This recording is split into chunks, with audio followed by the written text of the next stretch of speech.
Good evening, everybody. Welcome to the second in the series of Tea Time Talks.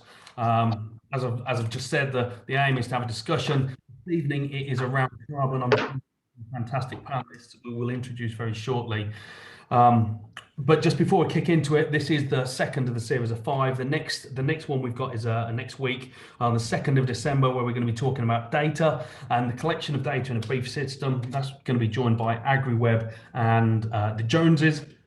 On the 10th of December, we've got a discussion around genomics where I'll be joined by Kent Anderson, Zoetis and Lee Leachman, where we're going to be getting into the role of genomics for beef production. And the final one is on the 16th of December. We're going to be focusing on EBVs, and I'll be joined by two of our multipliers, Dan Burling and Mel Momba. So we'll have a really good conversation around that. But this evening, it's all about carbon. The way it's going to work tonight, if anybody's got any questions at any point, so if you want a computer, down the bottom, there'll be a Q&A section. If you type your question into there, Ursula, give us a wave, Ursula. Hi. Ursula's going to be closely monitoring that for us. And whenever she pops up, there'll be a question to ask us. She'll then ask that question for you. So if anybody's got anything to ask as we're going through, stick those questions in that question and answer. On a laptop, it's down the bottom. If it's on a phone or on an iPad or something, it's probably up at one of the corners on the sides. But stick all your questions in there and we'll get round to them. Right, let's kick things off. First up, let me just briefly give you a round robin of who we've got on this evening. Very pleased to be joined by the panelists this evening. So we've got Jimmy Hyslop. He's a beef specialist based up in Scotland. We've got Steve Ross. I like the eyebrow wiggle there, Steve. Steve is from Alltech and a life cycle analysis specialist. And then we've got farmer and media mogul, Billy O'Kane. He's joining us from Ireland this evening. So first up, Jimmy, can you introduce yourself and then answer the very quick question, why do we need to measure carbon for beef production? Hello there, everybody. Seth said I'm a beef specialist, recently retired from SEC, but now operating in an independent capacity for anybody out there in the world. My background is particularly in suckler beef systems, and I think the first time I did anything on carbon in suckler beef production was about 2003, 2004. The reason that we're interested in it is because the government, the IPCC, lots of institutions around the world, including the supply chains now, are all very interested in finding ways to cut down the greenhouse gas emissions associated with beef production. The way to do that is essentially to make our beef production systems much more efficient in all the various different ways that we can do that. And I'm sure Seth will talk about some today. Efficiency and reduction in carbon emissions go hand in hand. All the things that we do to cut carbon are also all the things that we do to make beef production more efficient. So there's profit in it for real farmers as well. Fantastic, thank you, Jimmy. So, if I'm hearing this right, if we're looking at improving efficiencies on farm, we're also looking at reducing the carbon output. Is that what you're saying? Yes, basically. Oh, wonderful. So, a nice, easy, simple message there. To kick things off straight away is, focus on your on-farm production, and not only do you end up making more money, but you end up reducing the carbon as well. So let me introduce, Steve, if you could introduce yourself, and then the question I've got for you, Steve, is how do we go about measuring carbon in a beef production system? Sure. So yes, my name's Steve. I am a sustainability specialist working for Alltech ECO2, but I've been working in the arena of life cycle assessment for about 11 years now in both agriculture and engineering sectors. And fundamentally what life cycle assessment is, it's a framework that allows us to calculate or model the environmental impacts of all inputs, all processes and outputs within a specified boundary. In the case of beef system, that is from the extraction of raw materials right up to product beef leaving the farm gate. So we call that a cradle to gate analysis. And so when I say accounting for all of the inputs, that means everything within the supply chain, so feeds, fertilizer, anything that your energy, anything that's being purchased onto the farm. And then all of the processes within the farm, we account for those by examining, for example, the enteric methane that the cows produce, calculating the excreted nitrogen and the way it then dissipates through the field, processes such as volatilization and leaching and nitrous oxide losses as a consequence of that. And the whole within the farm boundary picture, we take the sum of those emissions after they're calculated, and that is the carbon footprint of the beef life cycle. Oh, wonderful. Thank you, Steve. So, look, I mean, you did just mention a couple of very complicated gases and complicated systems. How easy is it to actually calculate the carbon footprint of a farm? It can be very easy or it can be very difficult. So I'm going to say it's very, very difficult because that's what I've made a career out of. But essentially, I mean, a key part of my job is to design the models and implement the models that we use to do these calculations. And there are frameworks that are established to have a sort of a harmonized methodology that can be allows you to have applicable, comparable results between systems across the globe, different regions. And as Jimmy mentioned earlier, IPCC are one of the people involved in that who can establish some of the ground rules for how we do the modeling. And you're right, there are some very, very complicated equations in there. I suppose it's worth saying from the very beginning, unlike other industry sectors, sort of energy, transport, things like that, where carbon dioxide is the key focus of those, within agriculture and specifically within ruminant agriculture, there's far more of an emphasis on other gas species, particularly methane and nitrous oxide. Both of those have a considerably higher global warming potential, that is their ability to trap heat within the Earth's atmosphere, considerably higher than carbon dioxide, but the footprint itself is still expressed in terms of carbon equivalents to have a standard baseline. Wonderful. So that will allow us to compare ourselves, and when we look at agriculture, we'll be able to compare beef versus dairy versus poultry versus pork, but also we can then compare in other industries as well. Is that right, Steve? Yeah, absolutely. Once we calculate all of the emissions, you have a gross budget of emissions that have been produced from a system within a calendar year, say, and then within the life cycle methodology, that has to be referenced against a unit of productivity. So in our case, it would be a unit of live weight or carcass weight produced. In dairy industry, per kilogram of milk, or energy corrected milk per kilogram of poultry, a dozen eggs. There's some discretion in the choice of unit, but ultimately you want to be able to compare productivity like for like across different industries. Perfect. That's great. Now, Ursula, I say you've popped up there, but before we get to you, let's get to our final panelist this evening, Billy. So, Billy, if you'd like to introduce yourself, and the question that I've got for you, Billy, is what does carbon efficient mean to you as a beef producer?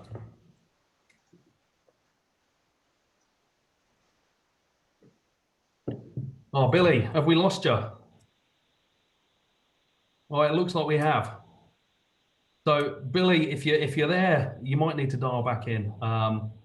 If not, we will come back to you. So, Ursula, do you want to pop up and ask the question that you were going to ask before?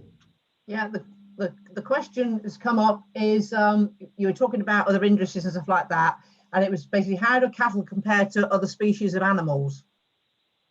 Oh, that's good. Right. So I think just before we get into that, Steve, can you just give us a rough cost? Not cost, but give us some numbers that we'll be used to seeing around beef production with regards to carbon output. I suppose obviously, first of all, it makes you have to clarify which unit we're using. So say it's per unit of live weight produced. There will be a spectrum of results from somewhere in the region of the very intensive feedlot systems might be quoted as somewhere between 8 to 9 kilograms of CO2 per kilogram of beef produced. And then typically what you see is suckler and more extensive systems are at the higher end of the beef production scale. Anything from kind of 14 up to 20 kilograms of CO2 per kilogram live weight produced. And there will of course be smaller systems and dairy progeny and things are slot in between. Ranking against other species, it is generally the case that beef has a slightly higher footprint per unit productivity. pork and poultry, for example, would be more in the 2 to 3 kilograms of CO2 per kilogram live weight range. And yes, by comparison, milk would be, I'm trying to think, just over a kilo, 1.2 kilos of CO2 per kilogram of milk produced. Gotcha. So as you know, as an industry, we're probably be on the least efficient side, and that would that be primarily down to the rumen involved there? Yeah, there is. It is an inherent feature of ruminant animals. They have a rumen, and therefore they produce enteric methane. It's an unavoidable aspect of the industry, but yeah, that's not to say that it's an insurmountable problem, and there are ways to mitigate that, whether it's through minimizing the methane production per unit output, or taking measures to mitigate the production of methane itself. But I think the picture has to be seen as more than just one gas, more than just one problem.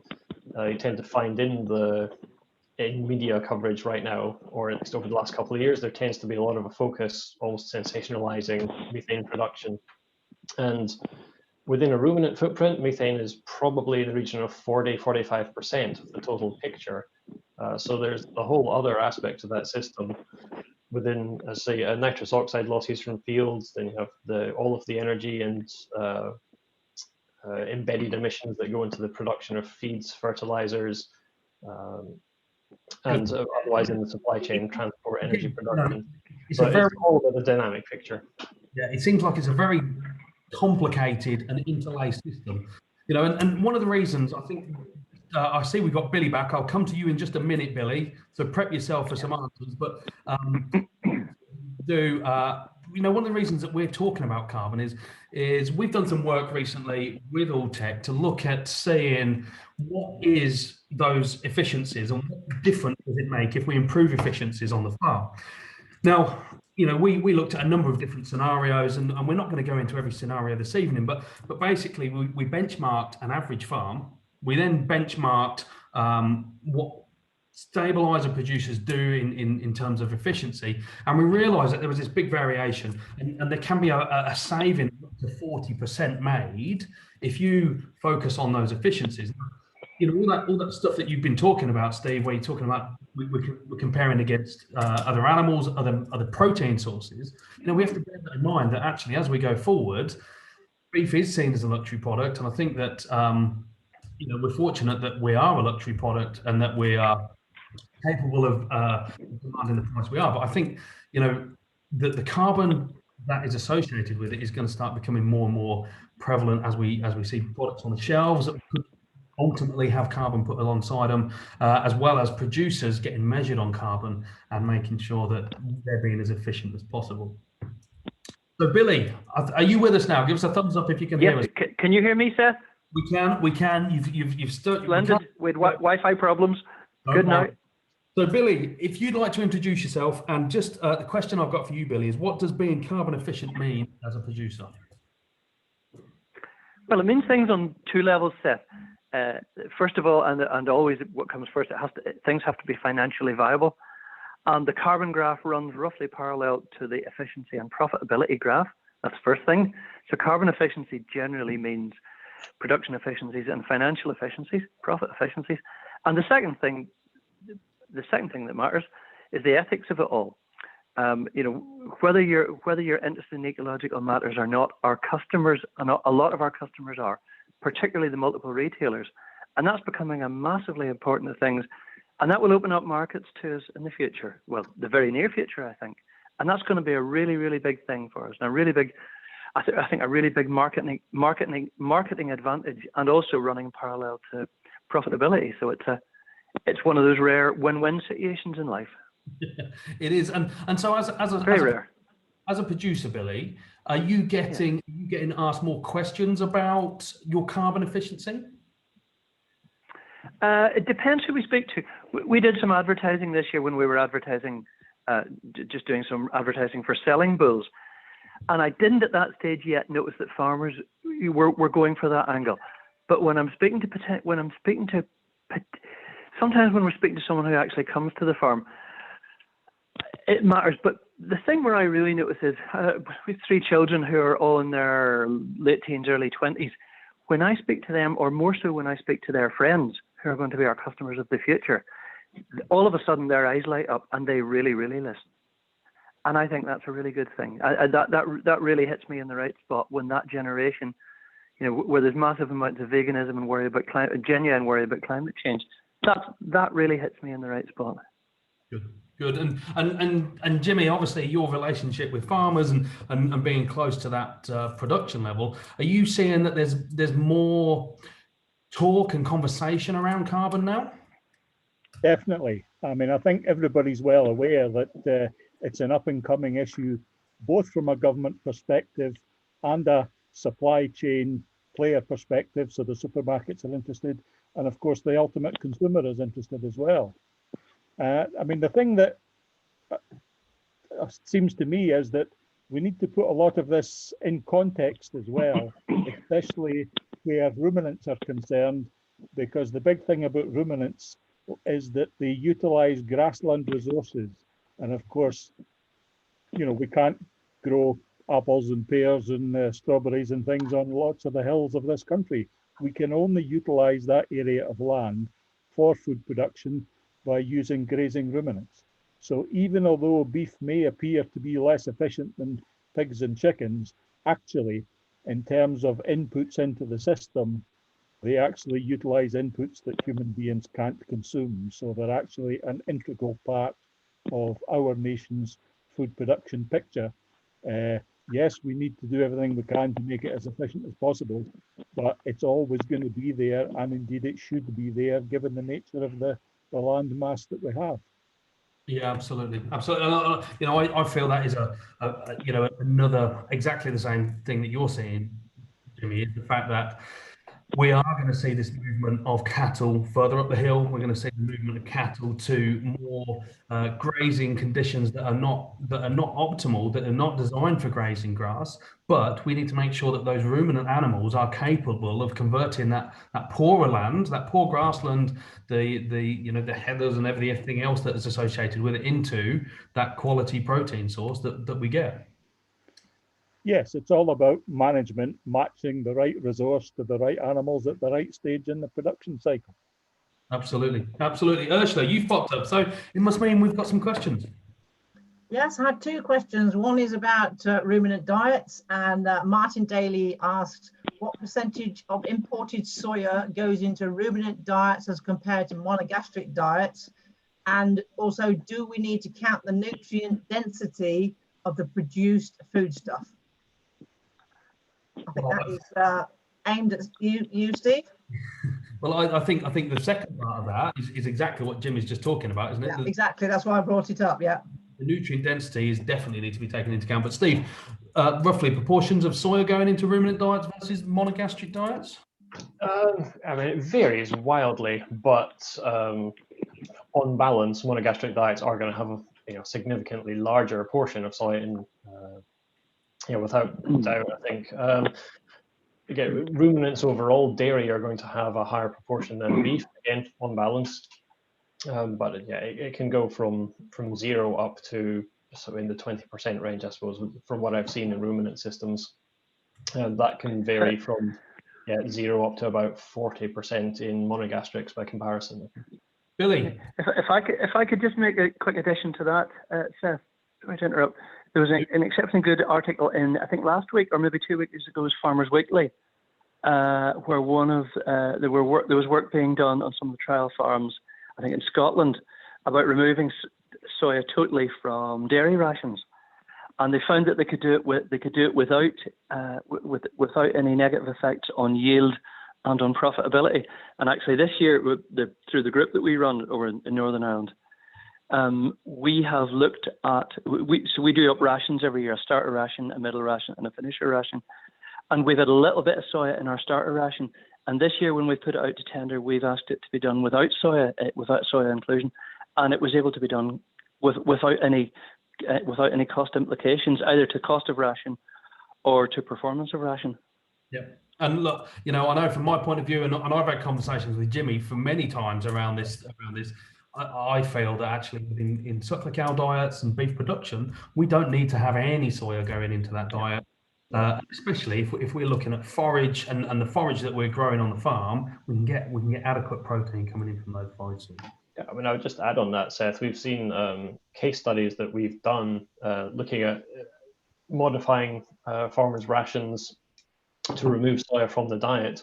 We've seen, again, backing up what Billy just said, that it is entirely possible to improve the efficiency of the farm and to reduce the overall carbon footprint whilst removing soya from the diet as well, whether that's with still high quality proteins with a lower footprint, such as rapeseed meal, for example, or sunflower, or even with the addition of non-protein nitrogen and filling the dry matter space with forage. So in all of these ways, we've seen an improvement in both the productivity, the feed conversion efficiency, and lowering the emissions intensity as well. Yeah, no, that's great. And just while we're on that one, we've had another question in regarding seaweed. So there's one coming in saying, what's the use on seaweed? And of course, we saw earlier in the year from Burger King talking about the use of lemongrass in diets to control methane. Jimmy, have you got any thoughts on them? Yeah, there's been talk about seaweed and various other components for the last 10 years at least, if not more. And the truth is that people have been looking for all manner of silver bullets to add to ruminant diets for the last 50 years, certainly all of my lifetime, to find ways to cut down the methane. Partly because in the current climate, of course, it reduces greenhouse gas emissions, but of course, it also makes the diet utilization much more efficient because that's just energy lost out of the system. So in theory, yes, if some of these systems are actually shown to work, or some of these additions to diet, they would be a good thing to do. The key trick, of course, is that despite 50 years of looking for a silver bullet, nobody has yet really found one. And the acid test is actually to do some proper trials with real live animals in real live production systems and see if it actually does make a difference in the real world. It's quite easy to do lots of little tests in glass bottles sitting on a lab bench and show often quite big improvements. The real acid test is, does it work in the real animal in the real world? And I think there's still probably quite a lot of work to do on that for a lot of these ingredients that are out there. Yeah, and look, we could have a conversation about probably 50 different ingredients that have all looked at reducing methane. But I think one of the things, I'm just conscious that we've got 5 minutes left now, and we just need to kind of we've got loads, we've got plenty more questions coming in, and we're going to try and get around to them. But one of the things that I did want to just highlight is that there's lots of things that farmers can do now that can reduce their carbon footprint and reduce that the amount of carbon that's associated with that. So, Jimmy, do you want to just give us a couple of things that farmers can do quite quickly overnight that will allow them to reduce that? Right. 2 key areas to focus on. One is to minimize the time it takes to take a weaned calf from the point of weaning through to the point of slaughter. Fewer days on the farm means fewer maintenance feed that needs to be fed to that animal, means fewer greenhouse gas emissions are produced. And of course, the lower is the total amount of feed that animal needs. The less amount of time it spends in the sheds, the less amount of time there's labor feeding it and bedding it and everything else.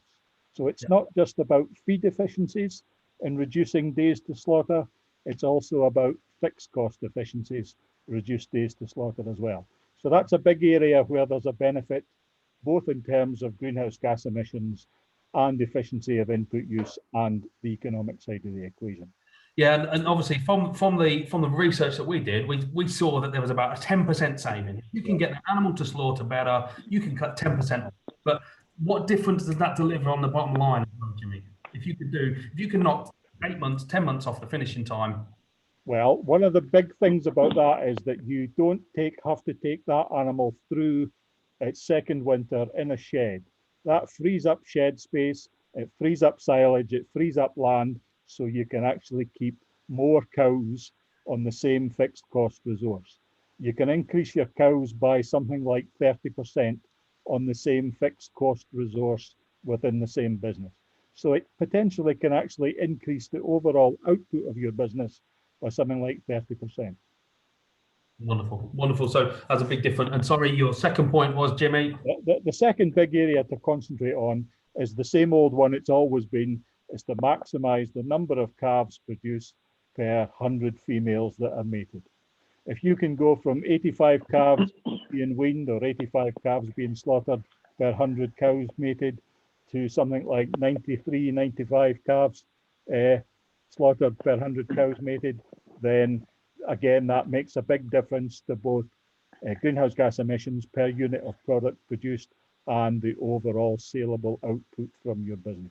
That's it. And that's all about fertility, calf survival, calving ease, all the basic things that we know affect overall calf output. And you know, from the work we've done, if we get that right, we get all of those. It's a 40% saving that can be had on on carbon emissions, but it can be up to 350 quid per cow place if you get that right as well. So that's massive. Right, we'd be remiss of me not to talk about it. We've had a question come in about carbon sequestration, and for the carbon sequestration is the question that always gets raised when we're talking about ruminant efficiencies. Now, I think, you know, we could have a 3-hour discussion this evening on whether we should look at carbon sequestration or whether we shouldn't look at carbon sequestration. I think the important thing to do, though, is again not necessarily see it as a silver bullet. You know, what we need to focus on is there's lots of different methodologies of calculating carbon, and whichever one we choose, if we improve the efficiencies of those animals, we can reduce the carbon output of those animals. And I think, you know, it's another conversation for another day regarding the sequestration. And if I could maybe just interject very briefly, Seth. We've just done a bit of a project on our farm. Pretty rough mathematics, but I've employed a young guy on a project, a graduate on a project, and we've looked at carbon output through the work that's been done by Alltech with yourselves, and we have looked at sequestration. And our farm is relatively typical in hedges and the amount of woodland on it compared to other farms.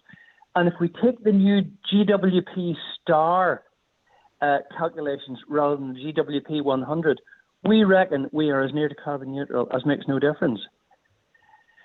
So the sequestration work is really, really, really, really interesting when you get into it, and it just about adds up.